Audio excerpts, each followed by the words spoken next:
April 5th, 2016. This is an idyllic Southern California spring day. As I am walking out to take the kitchen garbage out, I turn around the corner and pass a big white windowless van. All of a sudden the door swings open and this tall uniformed guy steps out and he has a piece of paper in his hands and he says, "Are you David Daleiden?" And he says, "I'm with the California Department of Justice. We have a search warrant for your home." And he hands me the warrant. And I think to myself, oh gosh, what's going to happen next? So about 5 or 6 California DOJ agents started stomping through my apartment.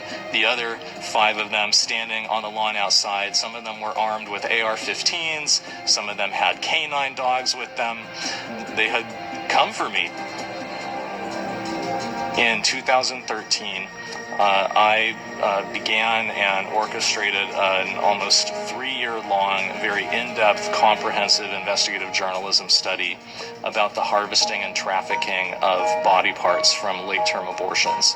There's multiple violations and multiple issues that you very quickly start to learn about when you look into it. There's the basic problem of selling body parts, where you're basically creating a system, creating transactions, creating business relationships that incentivize the objectification and the destruction of human beings in order to keep the business going. So for about 30 months, we went undercover with the explicit purpose of partnering with some of the biggest Planned Parenthood abortion clinics in the country to send their technicians in, harvest body parts from the abortions that were being done that day, then package up the parts and ship them off to different customers all around the country, sometimes around the world. In July of 2015, we began to release the Undercover video series. I had been hoping that this was something that would maybe generate 100,000 views or something. Instead, what happened was even bigger than I could have imagined. Within less than a week, we had close to 3 million views on YouTube of the first video, and multiple congressional committees announcing that they were launching federal investigations of Planned Parenthood's involvement in fetal trafficking and fetal experimentation. The truth got out there, and the words of Planned Parenthood's own leadership describing their organization's participation in these activities went viral and was being publicized for the whole world to see.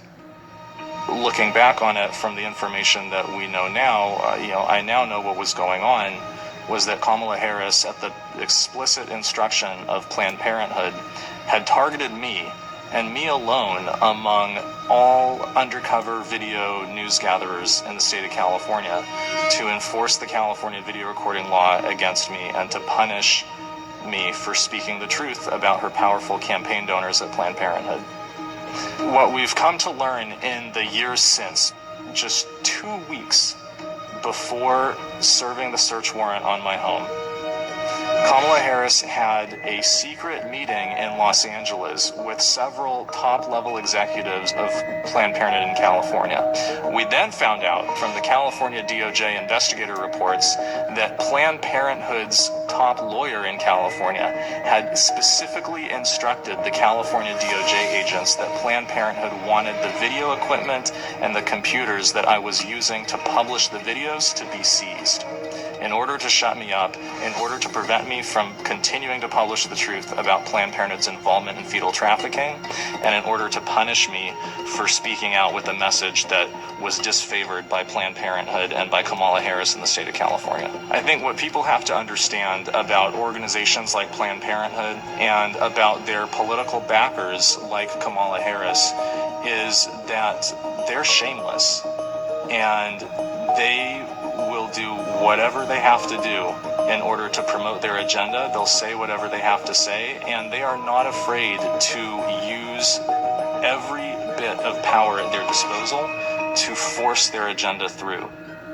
Kamala Harris is the single greatest threat to First Amendment civil liberties that our country has ever seen. If Kamala Harris is elected to be a heartbeat away from the highest office in the United States of America, you will have someone in the White House who has a radical contempt and disrespect for First Amendment civil liberties, someone who believes that she's entitled to use the powers of her office in order to punish the viewpoints of citizens who disagree with